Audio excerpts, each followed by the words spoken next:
Hey guys, it's Bro You Whack, and Season 14 is finally coming to an end. And do you know what that means? No more goats? No, you idiot. Stupid. You'd like that, wouldn't you?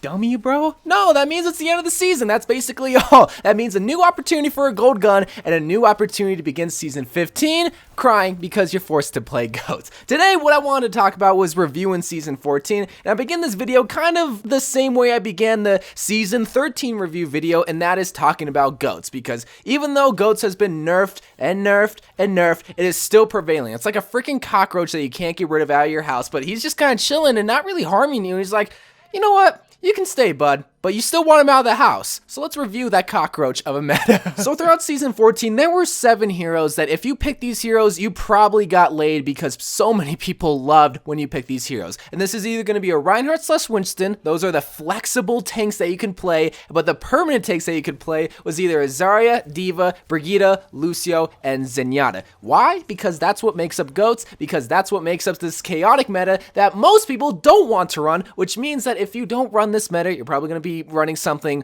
a lot more fun, which means that if the enemy team runs this exact meta, you're probably going to lose. Why? Cause goats, baby. And that's basically how the meta worked at the end of Season 13 and at the beginning of Season 14. However, Blizzard took note of this and they wanted to fix this disgusting meta that so many people were complaining about. So they took all the 7 heroes that I just listed and went straight to the corporate, which was Brigitte, and they tried to nerf her to the ground. They tried to nerf her shield bash. They tried to nerf her shield number, like how much hit points it has, and they tried to nerf her rally ultimate ability. And they were good efforts, which allowed a specific amount of heroes back into the meta, which we will talk about later on, but it just did not do enough. So what did? They didn't quit. They decided to try to nerf armor a little bit. If you guys don't know, armor reduces every bullet by, or it used to reduce it by -5. Now it reduces it by -3. This will not only make tanks a little less viable, but this could also possibly allow heroes like Soldier, allow heroes like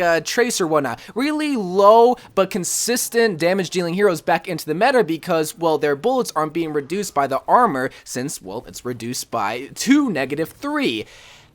It kind of helped, a little bit, a wee bit. It just didn't allow the floodgates to open for all these DPS heroes to get back into the meta. I'm talking about Soldier, I'm talking about Tracer. While it kind of helped, they were still bottom of the barrel because of Brigitte, because of armor, so on and so forth. However, what these changes did allow was make way for Reaper and Sombra to kind of be a much more bigger role in this GOAT meta. And this is where I really want to talk about the biggest kind of turning point in Season 14, where you saw these 2 heroes try to combat this meta that was just so consistent that won everybody games, but just wasn't all that fun. Now, when it came to Reaper in Season 14, it's pretty obvious as to why he was a good pick. There's a bunch of tanks on the field, which means that there's a bunch of moving health packs for him to just, pun intended, reap the benefits from, because of the recent nerfs of armor, plus the recent buff of lifesteal that he received in that same exact patch. So that's basically why he was so prevalent and why he was the counter GOAT hero, or at least in my eyes, the most common counter GOAT hero, because there was another counter GOAT hero that I didn't really notice until I went to the Overwatch League, which was Sombra. Now, I've said time and time and time again that Sombra is one of the most powerful, but also one of the most underrated heroes in all of Overwatch, because she is the only hero that can do what she does, which is make people sitting ducks, hack the Zenyatta, hack the Reinhardt, hack the D.Va, so that you can focus that hero, because they have no way of protecting themselves. And when it comes to heroes, like I just mentioned before, that rely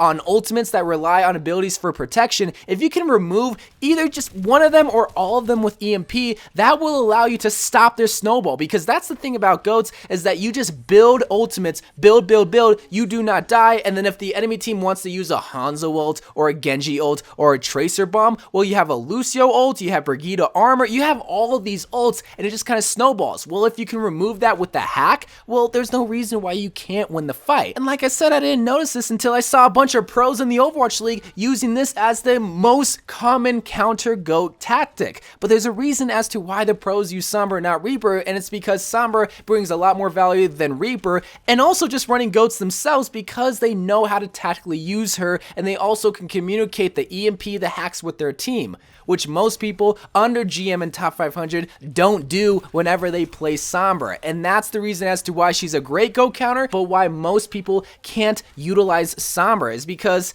they don't want to communicate with her. So when it comes to my review for Season 14, my final thoughts for the season, I really have to say that GOAT still sucks. Yes, nobody likes to run it, and I give Blizzard a 3-sided gold star for making an effort for trying to make this not the meta anymore, but it's still the most viable option to run at the beginning of Season 14, at the end of Season 14, and probably at the beginning of Season 15, up until possibly a specific buff or a specific nerf to a hero that can actually counter, like hard counter GOATs, or that can make GOATs less viable, or until Hero 30 comes that can probably bust through, and I mean bust through all these thick boys that we call tanks and Brigitte, because Zenyatta and Lucio aren't really all that thick. But one last thing I'll say on the topic when it comes to GOATs is that it's a meta that nobody likes to run, everybody hates, and if both sides agree not to run GOATs, oh, competitive Overwatch is a fun time, but it just takes one jabroni to whisper into the chat, guys, what if we ran GOATs? And then you pick GOATs, the enemy team catches on and they run GOATs, and then your happy fun time is over because, oh, one jabroni wants to run GOATs because they can't handle a DPS Hanzo. Just dive the Hanzo!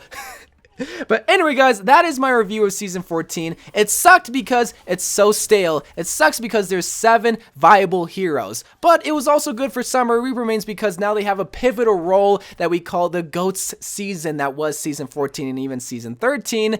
And I think we should be expecting a lot more of those tactical heroes that I just listed. The Sombras, the Reapers, heck, even the Pharmacy combinations because they don't have any long-ranged heroes. We're just going to have to see. I think slowly but surely there's just going to be one change that really derails this GOAT composition and opens the floodgate for every other DPS hero. So I love you guys. Thank you guys for watching. More Overwatch videos to come, and bye.